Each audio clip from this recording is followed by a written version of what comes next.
नमस्कार दोस्तों, मेरा नाम है डॉक्टर अंशुमन जैन और मैं लेकर के आया हूँ मेरी बातें। इस बार की मेरी बातों का शीर्षक है घर घर कोरोना। हाँ दोस्तों, मैं छत्तीसगढ़ से बिलोंग करता हूँ और आपने देखा ही है पिछले 15 दिनों में छत्तीसगढ़ में कोरोना पेशेंट की बाढ़ आ गई है। ऐसा क्यों हुआ? क्या पहले पेशेंट नहीं थे या अचानक से 15 दिन में ही क्या चेंज आए, जिसे डॉक्टर कम्युनिटी स्प्रेड बोल रहे हैं? क्या ऐसा नहीं था कि पहले पेशेंट नहीं थे? आज के न्यूज़पेपर में आपने पढ़ा होगा कि आज से लगभग 22,000 टेस्ट किए जाएंगे और होना भी चाहिए। बचाव का पहला है कि जितनी जल्दी आप कोरोना को ट्रेस करते हैं उतनी जल्दी ही आप उससे बच सकते हैं। पर क्या इस कड़ी में कोई ऐसी बात है जो छूट रही है? क्या पिछले 6 महीने में कुछ ऐसी चीज़ें रह गई हैं जो बड़े बड़े वैज्ञानिकों ने कोरोना के लिए कोई स्पेसिफिक या पक्का प्रूफ ट्रीटमेंट नहीं निकाल पाया है? क्यों कोरोना एक बेसिक सी एंटीबायोटिक से भी ट्रीट हो जाती है और कभी वो कोरोना हमें मौत के मुंह तक ले जाती है? कौन सी वो कड़ी है जो छूट रही है, जिस पे एनालिसिस करना ज़रूरी है? मैं ये जो भी बातें बोल रहा हूँ ये सिर्फ एक एनालिसिस है, क्योंकि हम होम्योपैथिक डॉक्टर हैं और क्लिनिक में पेशेंट्स के सिम्टम लेते हैं और इन सिम्टम से ही होम्योपैथी में इलाज होता है, जिससे हमने कुछ बातें तय की हैं। अगर ये आपको लगता है कि हाँ ऐसा हो सकता है तो आजमाइए और अपने अंदर की रोग प्रतिरोध क्षमता को बढ़ाइए। और अगर आपके अंदर सिम्टम्स आ भी जाते हैं तो आप उससे कैसे बच सकते हैं, इस बात को समझिए। मैंने 21 मई को एक वीडियो शेयर किया था, एक पोस्ट शेयर किया था, जिसमें एक स्क्रीनशॉट भी था, जिसमें मैंने अलग अलग तरीके के डर के बारे में बताया था। 21 मई और आज है हम सितंबर में आ चुके हैं, जून जुलाई अगस्त, ये पूरा 3 महीना। तो ऐसा क्या हुआ छत्तीसगढ़ में पिछले 3 महीनों में जो हमारे अंदर अब जा कर के ये कोरोना आ रहा है या हमारे आसपास इतना फैल रहा है? 3 महीने में लोगों ने ट्रैवल नहीं किया, ऐसा नहीं है, बिल्कुल लोग ट्रैवल कर रहे थे। 3 महीने में लोग आए गए नहीं, ऐसा नहीं है, बिल्कुल लोग आना जाना कर रहे थे।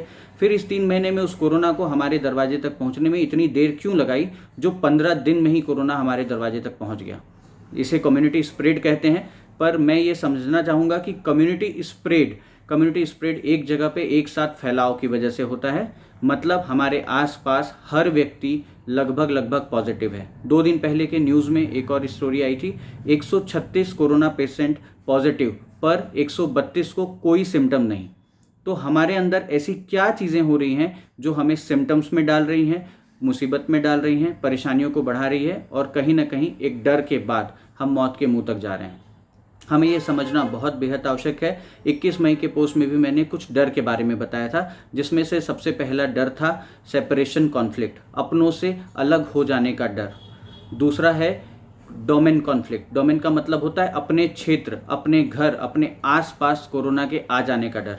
दोस्तों, आप दिन भर बाजार में घूमते हैं, लोगों से मिलते हैं, आपको कोई तकलीफ नहीं होती है, पर सडनली अगर आपको शाम को एक फ़ोन आ जाता है कि भाई तुम जिससे मिले थे उसका रिपोर्ट पॉजिटिव आता है, हमारी खराश शुरू हो जाती है, हमें बुखार आने लगता है, हमें खांसी हो जाती है।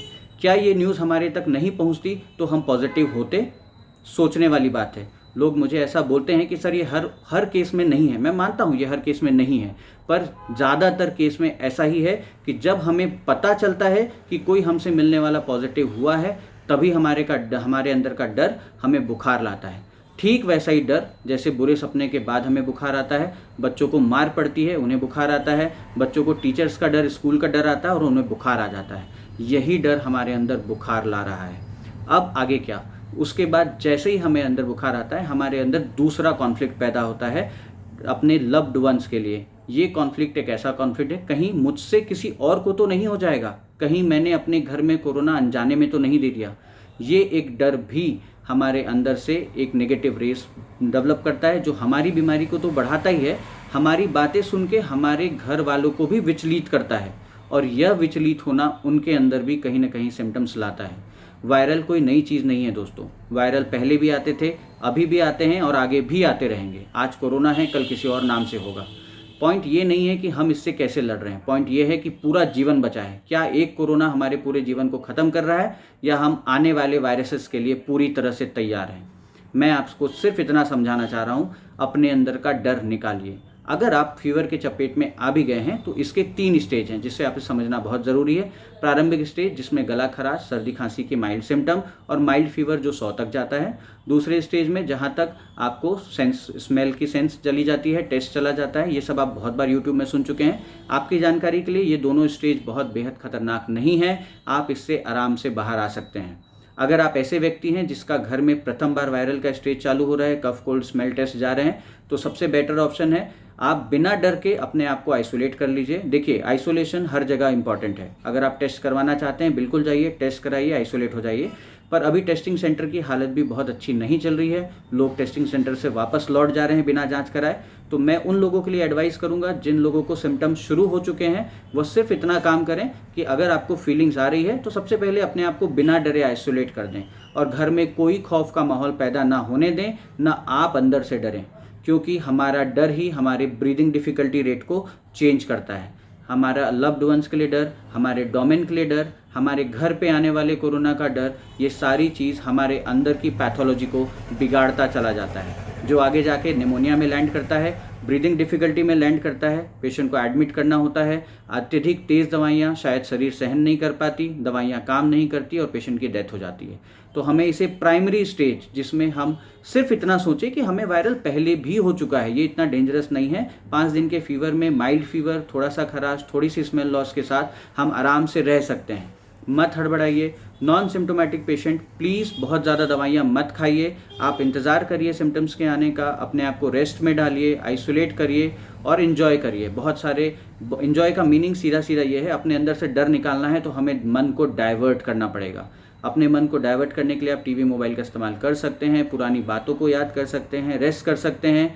एकांत बहुत बड़ा वरदान है। एकांत में हम अपने आप को समझ सकते हैं। आइसोलेट होने का मतलब ये बिल्कुल नहीं है कि आप लोगों से दूर जा रहे हैं, सिर्फ शरीर की दूरी रखनी है, मन की दूरी नहीं रखनी है।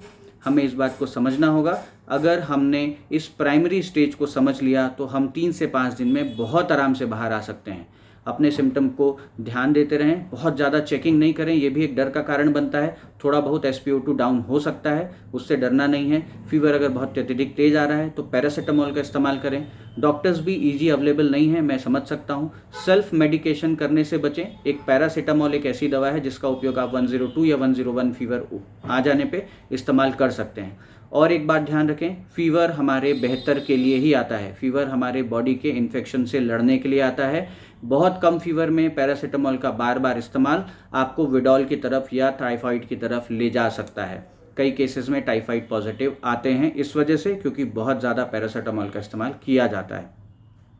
इन सारी बातों में मैं आपको और चीज़ बता दूं, आप बहुत अच्छे से समझिए इस चीज़ को, तब आपके अंदर का डर शायद निकल जाएगा। हम मार्केट में घूमने जाते हैं, हम 25 लोगों से मिलते हैं, 26 लोगों से मिलते हैं, हम नए लोगों से मिलते हैं, हमें दिखता है कि सामने वाले में कोई सिम्टम नहीं है, तब तक हम भी बहुत स्वस्थ रहते हैं। 3 दिन हो जाते हैं, 5 दिन हो जाते हैं, 6 दिन हो जाते हैं। 6 दिन के बाद अचानक से हमें पता चलता है कि वो बंदा पॉजिटिव था और 6वें दिन हमें अचानक से खांसी शुरू हो जाती है। दोस्तों, अगर ये सिम्टम पहले क्यों नहीं आया? अगर ये नहीं आया, अगर ये आपके ट्रैवलिंग फेज में भी था, तो भी हमें सुनते के साथ ही बाहर क्यों आया? कभी गौर किया है? हमने किसी बीमार व्यक्ति को देखा, आज के दौर में जैसे कोविड में चल रहा है, जैसे भी किसी बीमार व्यक्ति को देखा, उसको खांसते हुए सुना, हमारे अंदर एक डर आया और एक फीलिंग आने लगती है कि मेरे गले में भी कुछ हो रहा है। हमारी खांसी शुरू हो जाती है, हमें डर आने लगता है, रात में हमें फीवर आ जाता है। गौर करिए, ये सिर्फ उसको देखने के बाद क्रिएट होने वाले सिम्टम है। और मैं समझ सकता हूँ जितने लोग मुझे सुन रहे हैं, कई लोगों ने ये महसूस भी किया होगा पिछले 6 महीनों में कि बस कोविड का नाम सुनते के साथ उनके अंदर खांसी, गला खराब और खराश शुरू हो जाता है। यही साइकोलॉजी है। इसमें भी आप 2-3 चीज़ें शरीर के डिफेंस को समझिए। स्नीजिंग, छींकें बहुत अच्छी है, आपके अंदर किसी चीज़ के प्रवेश को रोकने के लिए ही छींक आती है। खांसी अच्छा है, ड्राई खांसी में आपको उसलिए आती है क्योंकि आपके गले में कोई चीज़ फंस रही है जिसको बॉडी अंदर नहीं जाने देती। तो जल्दी जल्दी दवाइयाँ लेके इनको सप्रेस मत करिए, नहीं तो आप 3 दिन में ठीक होने वाला बुखार 5 दिन 7 दिन तक जा सकता है, ज़्यादा कमजोरी ला सकता है। हमें सिर्फ अपने सिम्टम्स पे गौर करना है। बहुत अत्यधिक तकलीफ होती है, नियरेस्ट डॉक्टर से बात करिए। और ज़्यादा तकलीफ है, गवर्नमेंट ने अच्छी सर्विस प्रोवाइड की है, घर पे भी टेस्टिंग्स हो रहे हैं, मार्केट में भी अलग अलग संस्थाएं बनाई जा रही हैं जिसमें टेस्टिंग हो रही हैं। अपने आप को आप टेस्ट करा सकते हैं। और अगर किसी वजह अगर अपने आप को टेस्ट नहीं करा पा रहे हैं, कोई भी रीज़न हो, तो सबसे बेस्ट ऑप्शन है बिना डर के अपने आप को तुरंत आइसोलेट कर लीजिए, रेस्ट करिए। जितना आप नहीं डरेंगे उतना आप बचेंगे। किसी भी एंगल से आपको परेशान नहीं होना है, डर ही बीमारी को बढ़ा रहा है। सावधान रहिए, सुरक्षित रहिए, घर पे रहिए, आराम करिए और अपने एकांत को एंजॉय करिए। ये सारा वीडियो मैं उन लोगों के लिए भी बना रहा हूँ जो ज़्यादातर गांव में हैं, जहाँ पर बहुत अच्छी हेल्थ फैसिलिटीज़ नहीं हैं। और एक बात दोस्तों जो मैं बोलना भूल गया आपको, एक एक फैमिली में बहुत सारे लोगों का पॉजिटिव हो जाना, ठीक है। कई बार हम लोगों के पास ये पिछले 3-4 महीनों में रिपोर्टिंग आई है कि एक घर में एक व्यक्ति को आया, वो सिम्टोमेटिक था, उसने अपनी जांच कराई, जांच के बाद उसके पूरे घर वालों की टेस्टिंग की गई और पूरा घर पॉजिटिव आ गया, जबकि वो सारे नॉन सिम्टोमेटिक थे, उसके बावजूद भी वो लोग पॉजिटिव आ गए। ये भी केस सुनने को मिल रहा है कि कुछ लोग सिर्फ खेल खेल में जांच कराने जा रहे हैं और खेल खेल में पॉजिटिव हो जा रहे हैं, ये भी देखने को आ रहा है। और उसके बाद उनका डर शुरू हो रहा है और वो डर उनको पूरी तरह सिम्टम्स में डाल रहा है। तो प्लीज़ किसी भी तरह से इन चीज़ों को बहुत लाइटली भी नहीं लेना है और बहुत सीवियर भी नहीं लेना है। हम वायरल पहले भी झेल चुके हैं, वायरल हमको अभी भी झेलना है। 5 दिन, 7 दिन, 9 दिन, इससे ज़्यादा की कोई स्टोरी नहीं है। सिंपल बुखार, थोड़ा गला खराश, थोड़ा सा change of taste, change of smell, बस इतना ही है। इससे ज़्यादा ना डरिए, ना परेशान होइए। अगर हमें पता है कि पहाड़ कितना ऊंचा है तो चढ़ना आसान हो जाता है।